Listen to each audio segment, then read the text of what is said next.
आज़ाद कश्मीर के इंतखाबात के दूसरे मरहले के बाद सियासी दर्जा हरारत पहले से भी ज़्यादा बढ़ गया है। राना सनाउल्लाह ने दावा किया है कि मुस्लिम लीग नून ने 45 में से 23 नशिस्तें हासिल करके हुकूमत साजी के लिए सादा अक्सरियत हासिल कर ली है। उनके मुताबिक इंतखाबात शफाफ रहे, कश्मीरी अवाम ने नवाज शरीफ के विजन पर एतमाद किया और अवामी मैंडेट के जरिए नई हुकूमत वजूद में आ रही है। दूसरी जानिब पाकिस्तान पीपल्स पार्टी न सिर्फ इन दावों को मुस्तरद कर रही है बल्कि इंतखाबी अमल पर संगीन इल्जामात भी आयद कर रही है, जिससे पूरा इंतखाबी मंजरनामा तनाज़े की जद में आ गया है। शर्जील इनाम मेमन ने इल्ज़ाम लगाया है कि 2024 के फॉर्म 47 की तर्ज पर इस बार फॉर्म 47+ का मनसूबा नाफिज किया गया है। विफाक, पंजाब हुकूमत, इलेक्शन कमीशन और मुस्लिम लीग नून ने गठजोड़ के जरिए कश्मीरी अवाम का मैंडेट तब्दील किया है और इलेक्शन कमीशन मुस्लिम लीग नून की बी टीम के तौर पर काम करता रहा। कमर जमान कायरा ने कहा कि ऐसे इंतखाबात से बनने वाली हुकूमत की साख कैसे बरकरार रहेगी। राजा परवेज अशरफ ने कहा कि उनकी तजवीज़ है पीपल्स पार्टी तीसरे मरहले के इंतखाबात का बॉयकॉट करे। असल सवाल यह है कि जब विफाक में यही दोनों जमातें एक दूसरे की इत्तेहादी हैं तो फिर आज़ाद कश्मीर के इंतखाबात को मुतनाज़े बनाने की ज़रूरत क्यों पेश आ रही है? अगर एक दूसरे पर धांधली और मैंडेट चोरी जैसे इल्ज़ामात ही लगाने थे तो इसके लिए पाकिस्तान का सियासी मैदान पहले ही मौजूद था। आज़ाद कश्मीर के इंतखाबात पर पूरी दुनिया की नज़रें होती हैं, क्योंकि ये सिर्फ एक मकामी इंतखाब नहीं बल्कि मसला कश्मीर के तनाजुर में पाकिस्तान के जमहूरी मौक़िफ़ की नुमाइंदगी भी करते हैं। ऐसे आदि जमातें एक दूसरे के खिलाफ गड़े मुर्दे उखाड़ कर क्यों आज़ाद कश्मीर के इंतखाबात की साख को नुकसान पहुँचा रही हैं? इसी पर पैनल के लिए सवाल रखेंगे। आज़ाद कश्मीर इंतखाबात के 2 मराहिल मुकम्मल, नून लीग कामयाब, पाकिस्तान पीपल्स पार्टी के संगीन इल्ज़ामात। क्या आज़ाद कश्मीर में वाकई अवामी मैंडेट जीत रहा है या फिर फॉर्म 47+ की सियासी कहानी ही रकम हो रही है? ज़ैगम साहब, ये दोनों जमातें जिस तरह से आज़ाद कश्मीर में इलेक्शन पर कंडक्ट कर रही हैं और फिर हर मरहले के बाद पहले कल भी जब इंतखाब जारी था उसी दौरान सहपहर में प्रेस कॉन्फ्रेंसेस का आगाज़ हो गया और आज भी सुबह से यही सब चल रहा है। कर क्या रही हैं ये दोनों? क्यों मुतनाज़े बनाने की कोशिश में है? बहुत अफसोसनाक। देखिए, पाकिस्तान का कश्मीर पर जो पूरा मुकदमा है वो कश्मीरियों के हक़ के राय दही के गिर्द है कि कश्मीर का फ़ैसला कश्मीरियों के वोट से, कश्मीरियों के हक़ के राय दही से होगा।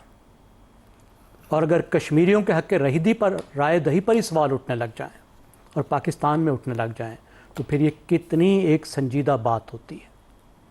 एक तो हमें कश्मीरियों के वोट का, उनकी राय के हक़ का मुकम्मल एहतराम करना चाहिए, एब्सोल्यूट रेस्पेक्ट, खिलवाड़ होना नहीं चाहिए। लेकिन उतनी ही अहम बात है कि कोई खिलवाड़ के गैर संजीदा इल्ज़ाम भी नहीं होने चाहिए। ऐसा परसेप्शन गैर ज़रूरी तौर पे क्रिएट नहीं होना चाहिए कि उनसे राय दही का हक़ छीना जा रहा है। एक ऐसे मौके पर जब एक बड़ी जमात ने वैसे बाइकाट किया है और 2 बड़ी जमातें अरीना में मौजूद थीं तो उन्हें इन दोनों बातों का ख्याल करना चाहिए था। और जो पार्टी शोर मचा रही है ये वो पार्टी है जो इलेक्शन के वक्त AJK में आज़ाद कश्मीर में हुकूमत में थी, इस वक्त भी वो हुकूमत में है। एक तो 3 मरहलों ने मुसीबत डाल दी कि इलेक्शन इतना स्टैगर हो गया, जज्बात नीचे गए ही नहीं, एक मरहले के बाद दूसरा, अभी तीसरा फिर भी रहता है, तो इलेक्शन का माहौल ही ख़त्म नहीं हो रहा। और दूसरी चीज़ ख़राब कर दी बिलावल साहब की तवक्कुआत ने। अब बिलावल साहब को पहली दफ़ा, अब इतनी उम्र के वो हो गए, इतने काबिल आदमी हैं, वज़ीर ख़ारजा भी रह चुके हैं, पार्टी के चेयरमैन तो वो टीनेजर थे तो बन गए थे, लेकिन उन्हें गिलगित बल्तिस्तान के इलेक्शन में और आज़ाद कश्मीर के इलेक्शन में अब्बा जी ने पहली दफ़ा इस बात का मौका दिया कि वो इंडिपेंडेंटली लीड करें पार्टी के इलेक्शन कैंपेन को। He did very well. Gilgit Baltistan में उन्होंने इलेक्शन जितवा भी दिया, बड़ी मेहनत की उन्होंने, AJK में भी बड़ी मेहनत की, लेकिन यहाँ उनको वो रिजल्ट नहीं मिले। तो इसका मतलब ये नहीं था कि जिसको अंग्रेजी में कहते हैं ना sore loser, he should have been a good loser. ठीक हो, एक अच्छे खिलाड़ी की तरह यहाँ खेलना चाहिए था। यहाँ पे भी उन्होंने अच्छा काम किया है। अब अच्छी अपोजिशन करें, आगे को लेकर चलें। इतनी आप तवक्कुआत हाई क्यों करते हैं? और आखिरी बात यह है कि देखिए, इलेक्शन कमीशन को एक छोटे से छोटे इल्जाम को भी सीरियस लेना चाहिए, उसके पीछे जाना चाहिए ताकि ये परसेप्शन पैदा ही ना हो सके। दुरुस्त हो गया। आमिर अहमद खान साहब, ये विफाक में इत्तेहादी जमातें हैं, आज़ाद कश्मीर के सियासी अखाड़े में दोनों जमातें जो बिहेव कर रही हैं, कत्ल के इल्ज़ामात, रेड लाइन्स क्रॉस हो रही हैं, गुज़िश्ता इंतखाबात भी बीच में आ गए। क्या ये सब सिर्फ आज़ाद कश्मीर का इलेक्शन जीतने के लिए ही है? आयशा, ये मेरा तो ख्याल है कि इनको बहुत कम मौका मिलता है ना सच बोलने का, तो वो इसको इस्तेमाल कर रही हैं सच बोलने के लिए। और वो कौन सा सच है? देखें, 2018 में ना ये तमाम बातें जो आज पीपल्स पार्टी PMLN के बारे में कर रही थी, 2018 के इलेक्शन के बाद ये दोनों पार्टियां मिलकर ये तमाम बातें PTI के खिलाफ कर रही। 2024 का इलेक्शन जो आया तो इन दोनों पार्टीज के खिलाफ PTI ये बातें कर रही थी और ये आगे से उनका मजाक उड़ा रही थी। वो कह रही थी कैसे ये सोर लूजर्स हैं और इनको ये जो अपनी हार मानने को वो तैयार नहीं है और सारा। तो मुझे तो इस सारी चीज़ में से ये समझ आई है कि इसका मतलब है कि जो PTI जो ये पार्टियां 2018 में बात कर रही थी वो भी सच थी, जो PTI 2024 के इलेक्शंस के बारे में कर रही है वो भी सच थी, और इसी बहाने हमें ये सच पता चल जाता है। अफसोस की बात ये है कि जो जिन चीज़ों से, अहम चीज़ों से ये इस बहस को हटा रही है, इनका बिहेवियर और उनकी करतूत जो है, वो क्या पुरतशद्दद वाक़यात थे इलेक्शन से पहले जो आज़ाद कश्मीर में हुए और वो क्यों हुए, और उन पुरतशद्दद मुजाहिरों को रोकने के लिए जो ताकत इस्तेमाल की गई उनमें कितने लोग जो हैं वो हलाक और ज़ख्मी हुए। ये जो रियल इश्यूज़ हैं जिनके ऊपर बात होनी चाहिए, अब हम हट के, इन पार्टियों की बड़ी कामयाबी है कि हम हट के उन अहम बातों से हट के हम इनके बयानबाजी के अंदर हम उलझ गए हैं और उसका हम तज्जिया करने की कोशिश कर रहे हैं। तो मेरा ख्याल है जहाँ हमें अप्रिशिएट करना चाहिए कि चले इसी बहाने सच तो बाहर निकला,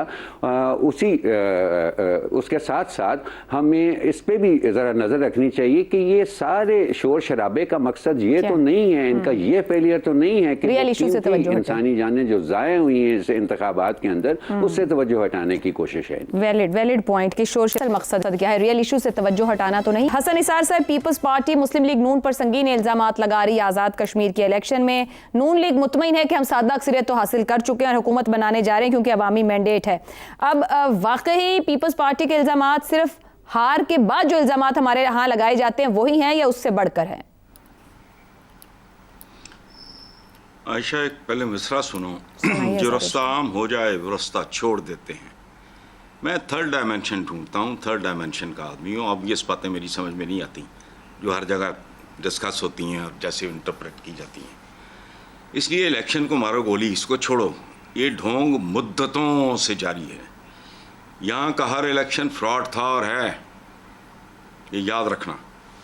यहाँ वोट लिया नहीं जाता, छीना जाता है, बटोरा जाता है, खरीदा जाता है।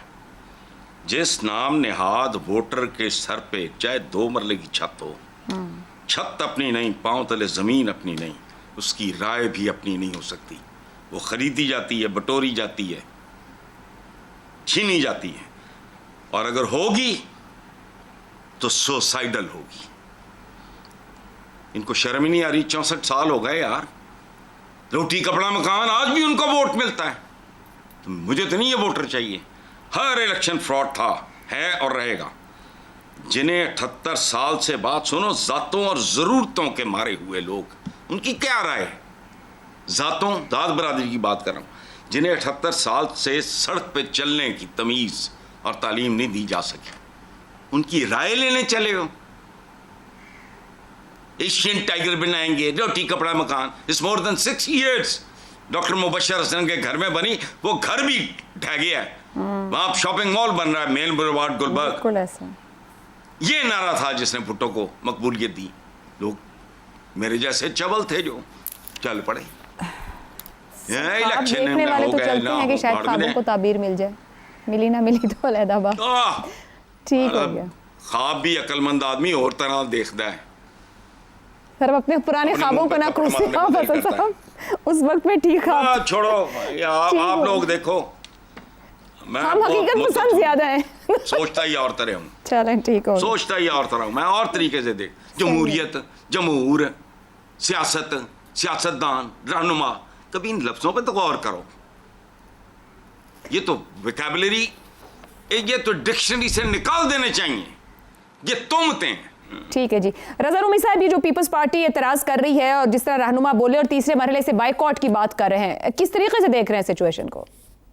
जी, मैं तो समझता हूं कि इस वक्त ये तो बिल्कुल एक फरोई मसला है। पाकिस्तान पीपल्स पार्टी के इल्जामात और पाकिस्तान मुस्लिम लीग नून की तनकीद और एक दूसरे से दस्तो गिरबा होना, असल जो मसला है वो पूरा मुल्क जानता है कि वहां पर क्या मसला है इस वक्त।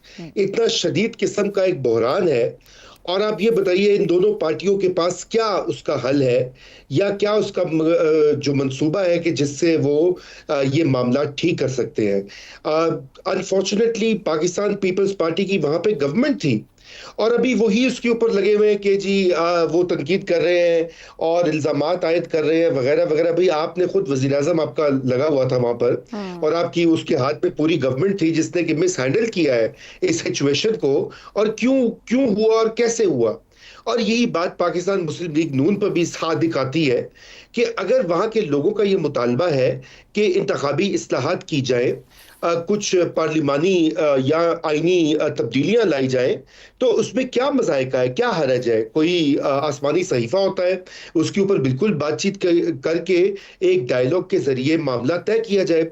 लेकिन ये जो 12 सीटें हैं जो भी हैं, ये सारी पार्टियां इसको समझती हैं कि जी इनकी कोई जाती जागीर या मिरास है जिससे कि ये कंट्रोल कर सकेंगे आज़ाद कश्मीर में बनने वाली हुकूमत।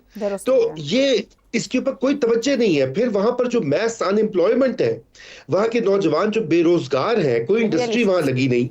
जी, रियल इशू वहां पे जो है उसकी तरफ किसी की का ध्यान नहीं जाता, और ये फरोई बातों में उलझाया हुआ है। मेरे ख्याल से तो हमें बिल्कुल यही कहना चाहिए कि काबे किस मुंह से जाओगे गालिब, शर्म तुमको मगर नहीं आती। और सोचने की बात है इन सियासी जो बातों के लिए कि डायलॉग के जरिए रियल इश्यूज का हल निकालें, ना कि ऐसी सियासी नारेबाजी में सबको उलझाएं।